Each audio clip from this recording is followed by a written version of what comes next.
Hello दोस्तों। तो चलिए सुनते हैं कहानी का अगला भाग, फिर मिलोगी का पार्ट 7। वसुधा हॉस्टल के सामने वाले टेलीफोन बूथ से वर्धा को फोन करके हॉस्टल के भीतर आ रही थी।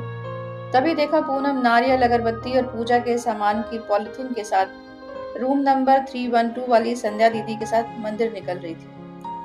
हॉस्टल के एंट्री रजिस्टर में साइन करके वसुधा अंदर आई तो सना अपने कमरे में आंखों पर हाथ रखे लेटी थी।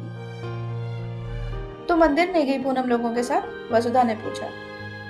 सना ने बैठते हुए कहा, अरे मेरे पीरियड चल रहे हैं, सुन ना, तेरे साथ बहुत दिनों से एक बात शेयर करनी थी, मगर हमेशा पूनम हमारे साथ होती थी तो बात नहीं हो पाई। देख, पूनम का कहीं अफेयर नहीं है, लेकिन मैं श्योर हूँ वो पक्का किसी को लाइक करती है, लेकिन इसमें अफेयर करने की हिम्मत नहीं है। ये किसी लड़के को हाँ नहीं कर पाएगी।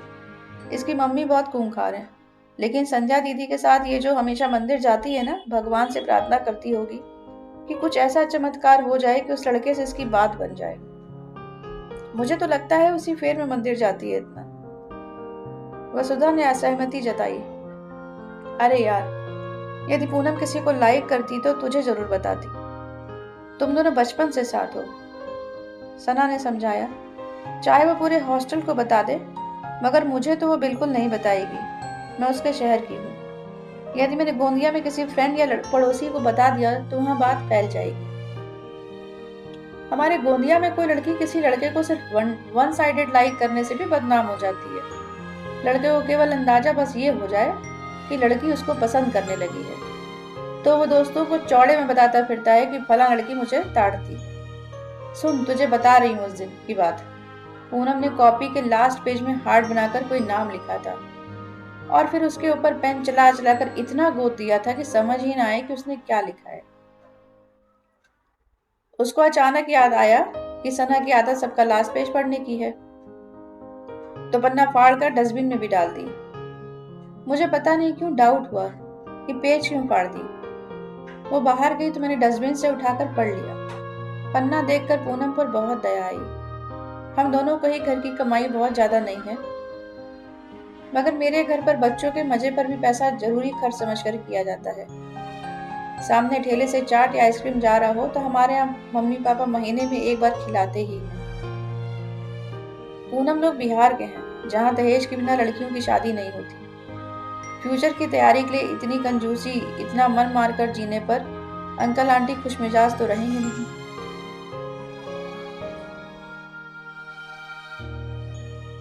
चिड़चिड़े पेरेंट्स की वजह से पूनम इतनी शांत है। यार, मैं ये नहीं कहती कि फ्यूचर की मत सोचो, मानती हूँ फिजूल खर्ची मत करो, मगर बात यह भी है कि अपनी आमदनी के हिसाब से लोग डिसाइड करते हैं क्या जरूरी है और क्या फिजूल। अति कंजूस पेरेंट्स अजीब तरीके से दिमागी उलझन में फंसे रहते हैं। मेहमान की चाय में दूध कितना पड़ेगा कि तिकड़म तो दलिद्री है। दूसरी बात, भविष्य के लिए हमेशा चिंतित रहने वाले आदमी के साथ कौन समय गुजारना चाहेगा। दहेज जोड़ने की चिंता में माँ बाप और ये तीनों बहनें मन मारकर उम्र गुजार रहे हैं। वसुधा ने उदासी से कहा, सना, सबके पेरेंट्स तेरे घर वालों की तरह फ्रेंडली नहीं होते। मेरे घर पर भी मैं कोई बात नहीं बता सकती। नीरज भैया हमारी गली का गुंडा ही है, मान ले। तेरे भाई शैंकी के साथ तू सहेलियों या बहनों टाइप बात करती है। मेरे लिए तुम भाई बहन का रिश्ता सरप्राइजिंग है। भाई बहन का ऐसा दोस्ताना रिश्ता? वसुधा, असल में मेरे मम्मी पापा ने कभी मुझे शैंकी से कम समझा ही नहीं, तो शैंकी कैसे मुझे इम्पोर्टेंस नहीं देगा।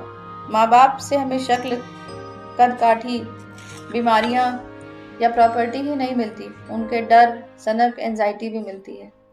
पूनम के पापा पूरी तरह आंटी के कंट्रोल में है। तेरे को 6 महीने पहले की बात बता रही हूँ। पूनम और मैं गोंदिया में एक सहेली के बर्थडे में गए थे। पूनम आंटी को लौटने का टाइम शाम 7 बजे बता कर आई थी। जब हम बर्थडे में थे तब पूनम के घर अचानक कोई मेहमान आ गए। पूनम को तो मालूम नहीं ना कि घर पर मेहमान आए।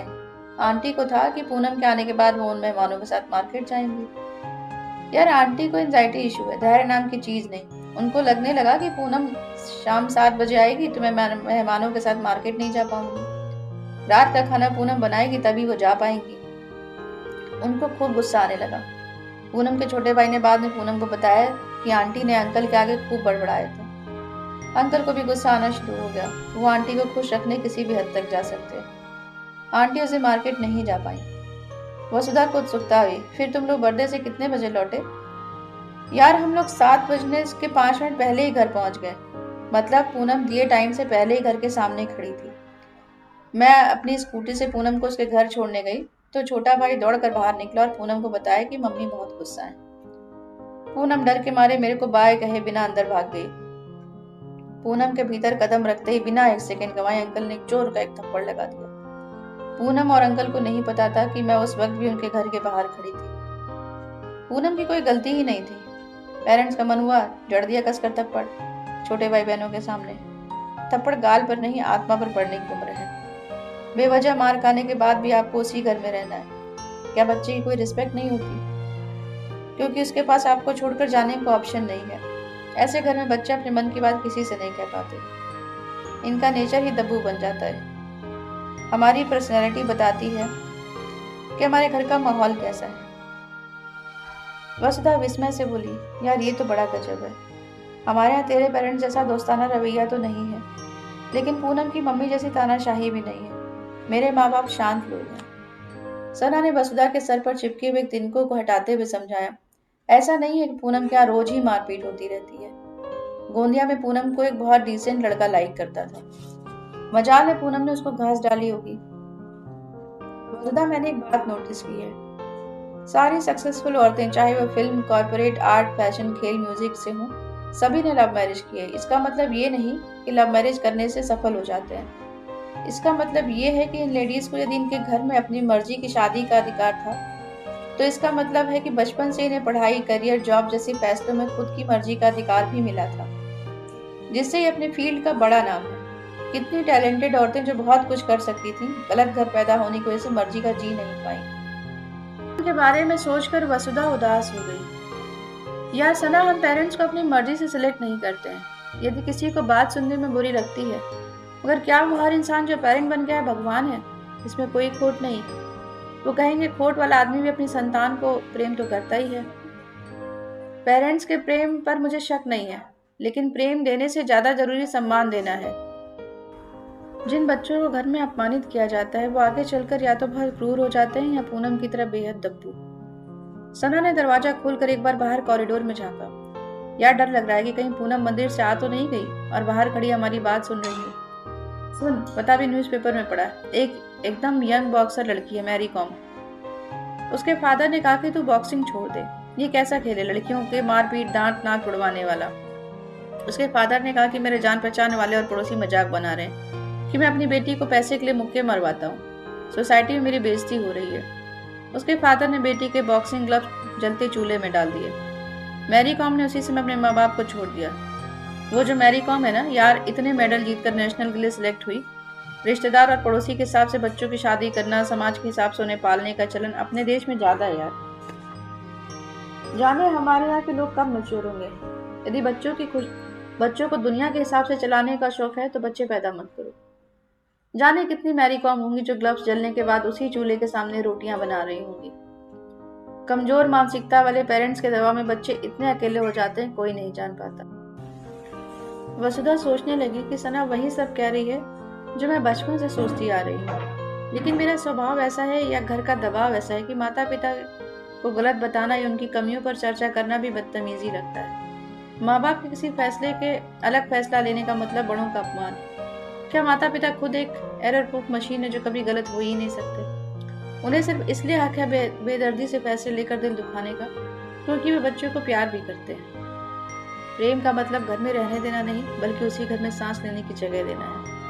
थोड़ी देर चुप रहने के बाद वसुधा ने जैसे खखारते हुए गला साफ किया या फिर उच्छ्वास से छाती में भरी घुटन को फूंक मारी।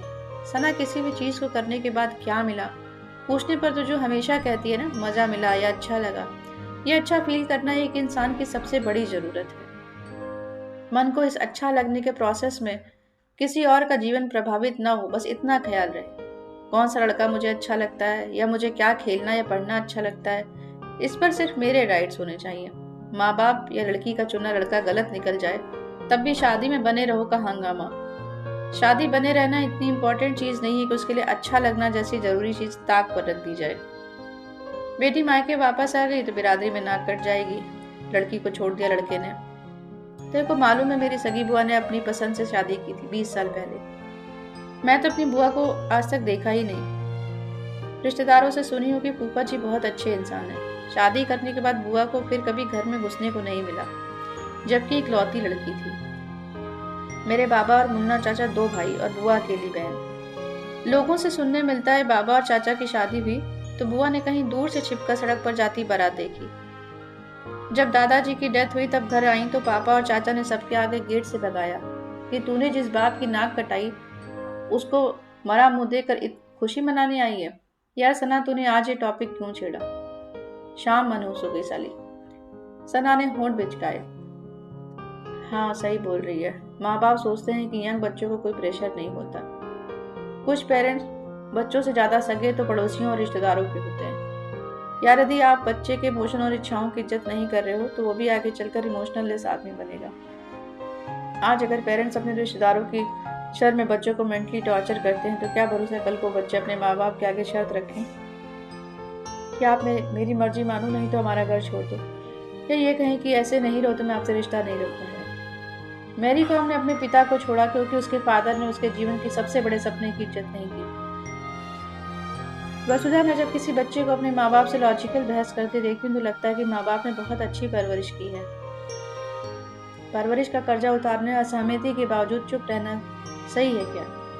तेरी बुआ तो पेरेंट्स और लवर दोनों को चाहती थी। एक को चुन शर्त रख दी। तेरे दादा चाचा ने अपनी ईगो और इमेज के लिए रिश्ता तोड़ लिया। बेटी ना हो गई, जिंदा खिलौना मिल गया जिसकी खुद की कोई मर्जी ना। वसुधा चुप सुन रही थी। इस बोझिल तनाव को दूर करने का विषय बदला। सुन, कल सेमिनार हॉल में IIM अहमदाबाद के किसी प्रोफेसर का गेस्ट लेक्चर है, चलेंगे सुनने। मालूम तो हो हम कॉमर्स वालों के लिए क्या क्या लाइन है। Company secretary, banker, PRO, management, CA से लेकर बहुत कुछ बताएंगे। जानती हूँ मेरे घर वाले किसी भी एग्जाम की तैयारी के लिए अलाउ तो नहीं करेंगे, लेकिन बड़े सपने देखने वालों या उनको इंस्पायर करने वालों को सुनना बहुत अच्छा लगता है। देखना, रेवा और आनंद तो आधा घंटा पहले जाकर फ्रंट सीट पर बैठे हैं। रेवा BBA वाली और आनंद BCom वाला। फिर भी रेवा को मालूम है कि आनंद कॉमर्स में टॉपर है। उसको अपने सिवा किसी और के अच्छे नंबर अच्छे नहीं लगते। जबकि आनंद को देख, वो कहीं से भी कॉम्पिटिटिव या जेलस नहीं लगता, बड़ा कूल रहता है। चल यार, चलती हूँ, पूनम भी आती होगी मंदिर से। सना भी स्लीपर पहनते हुए बाहर जाने निकली। कल तेरी रेवा और अपनी क्लास के आनंद के लिए त्योहार रहेगा। आखिर IIM के प्रोफेसर का लेक्चर है भाई। चल मैं तो मैस जा रही हूँ, बाय। तो उम्मीद है आप सबको कहानी पसंद आ रही होगी, और अगर पसंद आई है तो प्लीज़ लाइक कीजिए, शेयर कीजिए, सब्सक्राइब कीजिए and press the bell icon. Thank you so much.